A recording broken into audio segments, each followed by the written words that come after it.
हर हर महादेव, जय महाकाल। आज की इस वीडियो में गुरुजी ने जो उपाय बताए हैं वो है किसी विशेष कामना की प्राप्ति के लिए। यदि कोई आपकी इच्छा है जो बहुत समय से पूरी नहीं हो रही है, आप बहुत पूजा पाठ करते हैं, बहुत व्रत रखते हैं, लेकिन आपका कोई कार्य है वो पूरा नहीं हो पा रहा है, तो गुरुजी ने ये उपाय बताया है। गुरुजी ने कहा है यदि आप ये उपाय कर लेते हैं तो आपका जो भी काम नहीं बनना है, जो भी कार्य आपका पूरा नहीं हो पा रहा है वो अवश्य पूरा होगा। इस उपाय में आपको 1 लोटा जल चाहिए। आपको अपने किचन से जल लेना है, जहाँ आप पीने का पानी रखते हैं, चाहे आरओ हो, मटका हो या बाल्टी हो, तो आपको 1 लोटा किचन से जल ले लेना है। तांबे के लोटे में जल ले लीजिए। उसके बाद आपको एक दीपक तैयार करना है आटे का। ध्यान रखिए, आटा चाहे जौ का हो या चाहे गेहूं का, लेकिन आपको एक आटे का दीपक तैयार करना है। साफ़ सुथरा आटा माड़िए, उसमें कुछ भी मिला हुआ नहीं होना चाहिए, नमक वगैरह, और उसका दीपक तैयार कर लीजिए। उसके बाद आपको उसमें गाय का देसी घी डालना है और आपको 2 बत्ती लेनी है लंबी। लेकिन ध्यान रखिए, आपने 2 बत्ती लंबी लंबी ली और उस दीपक में डाली। दीपक में डालने के बाद आगे की तरफ, जिधर की तरफ आप दीपक, वो जो बाती आप जलाएंगे, तो उधर की तरफ उन दोनों बत्तियों को आपको मिला के तब वो बाती आपको जलानी है। तो इस तरीके से दीपक तैयार करना है कि दोनों बत्ती आपको दीपक में डालनी है और दीपक जिधर जिधर की तरफ बत्ती आप जलाएंगे उधर की तरफ दोनों बत्तियों को आपको मिला देना है। इस तरीके से आपको दीपक तैयार करना है। हम आपको वीडियो में दिखाने का प्रयास कर रहे हैं कि आपको किस तरीके से बाती मिला देनी है। उसके बाद 1 लोटा जल और ये जो दीपक है उसे लेकर आपको शिव मंदिर पहुँचना है। यदि ये उपाय आप सुबह कर रहे हैं तो सूर्य उदय के 1 घंटे बाद तक आप ये उपाय सिर्फ कर सकते हैं। ध्यान रखिए, यदि आप ये उपाय सुबह कर रहे हैं तो सूर्य उदय के 1 घंटे बाद तक आप ये उपाय कर सकते हैं, वरना आप प्रदोष काल में कीजिए, यानी शाम के समय, या फिर आप रात्रि में उपाय कीजिए। गुरुजी ने इसका दिन बताए हैं। ये जो उपाय है, जो गुप्त नवरात्रे हैं या नवरात्रे होते हैं, उनकी सोमवार के दिन कर सकते हैं या अष्टमी के दिन। गुप्त नवरात्रि के सोमवार के दिन या अष्टमी तिथि के दिन आपको ये उपाय करना है।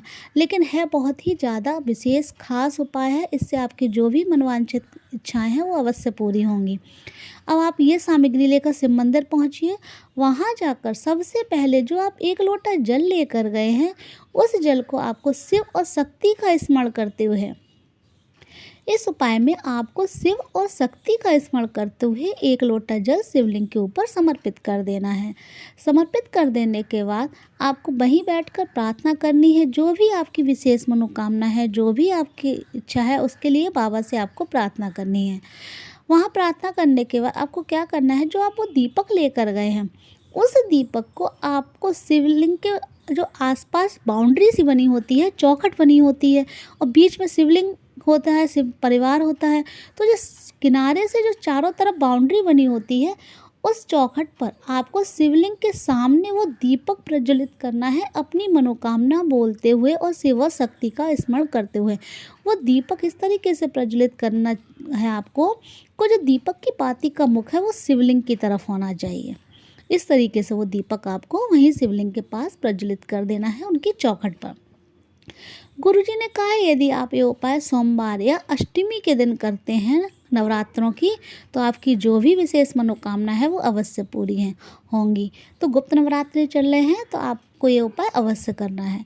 एक दूसरा उपाय गुरुजी ने बताया है उन लोगों के लिए, यदि आपके घर में सुख समृद्धि नहीं है, सुख शांति नहीं है, बहुत लड़ाई झगड़ा कलेश है, बहुत आप ज़्यादा परेशान हैं, किसी न किसी वजह से आप परेशान हैं, तो ये दूसरा उपाय आपके लिए बहुत ज़्यादा विशेष है। इस उपाय के लिए भी आपको 1 लोटा जल ले लेना है। 1 लोटा जल ले लीजिए। सफ़ेद फूल ले लेने हैं, चाहे आप 5 ले लीजिए, 10 ले, 11 ले लीजिए, 21 ले लीजिए, जितने भी आपको चाहिए आपको सफ़ेद फूल आपको ले लेने हैं। कोई गिनती नहीं है कि आपको कितने फूल लेने हैं। तो आपको सफ़ेद फूल ले लेना है, 1 लोटा जल ले लेना है, शहद लेना है आपको, और पीला या लाल चंदन लेना है। ये लेना है आपको। ये उपाय भी आप नवरात्रि जो आती हैं, चाहे गुप्त नवरात्रि हो या नवरात्रि वैसे हो, उनमें आपको सोमवार या अष्टमी के दिन करना है ये उपाय। तो आपको ये सब सामग्री लेकर शिव मंदिर पहुंचना है। शिव मंदिर पहुंचने के बाद जो आप 1 लोटा जल लेकर गए हैं, उस जल को आपको शिवलिंग के ऊपर समर्पित कर देना है। शिवलिंग के ऊपर जब आप समर्पित करें तो आपको कुंदकेश्वर महादेव के नाम का स्मरण करना है। कुंदकेश्वर महादेव के नाम का स्मरण करते हुए लगातार आपको जल समर्पित करना है धीरे धीरे करके। आप इतने धीरे जल समर्पित करें कि कम से कम 11 या 21 बार आपको महादेव का नाम का आप स्मरण कर सकें। उसके बाद जो आप शहद लेकर गए हैं, उस शहद को आपको अपनी 3 उंगलियों में लगाना है, सब अंगूठा और सबसे छोटी वाली उंगली छोड़कर। ध्यान रखिए, वो जो शहद लेकर गए हैं, उस शहद को आपको अपनी 3 उंगलियों में, अंगूठा और जो सबसे छोटी उंगली होती है उसे छोड़कर इन 3 उंगलियों में, बीच की 3 उंगलियों में आपको लगाना है, ये शहद लेना है। और माता के जो हस्तकमल, यानी हस्तकमल कौन सी जगह होती है, जहाँ शिवलिंग रखा हुआ होता है, जो गोल घेरा होता है, वो माता के हस्तकमल कटी भाग कहलाता है। तो आपको उन तीनों उंगलियों में जो आपने शहद लगा रखा है, उनसे आपको चारों तरफ आपको वो शहद लगा देना है उन तीनों उंगलियों से। ये करने के बाद आपको क्या करना है, जो आप सफ़ेद फूल लेकर गए हैं, जितने भी आप सफ़ेद फूल लेकर गए हैं, उन सारे सफ़ेद फूलों में आपको जो भी आप चंदन लेकर गए हैं, उससे आपको हर फूल पर एक एक टीका यानी बिंदी लगा देनी है सारे सफ़ेद फूलों पर। चाहे आप पीला चंदन लेकर गए हों या चाहे लाल चंदन लेकर गए हों, बस ध्यान रखना कि आप सफ़ेद फूल जो भी लेकर जाएं, बस केतकी का फूल ना हो उसमें, और कोई भी आप सफ़ेद फूल ले सकते हैं। अब जब सफ़ेद फूलों पर आपने चंदन लगा दिया एक एक बिंदी, उसके बाद इन सफ़ेद फूलों पर जिसमें आपने चंदन लगाया है, उसे आपको शिवलिंग के ऊपर समर्पित कर देना है। चारों तरफ उन्हें सजा देना है शिवलिंग को।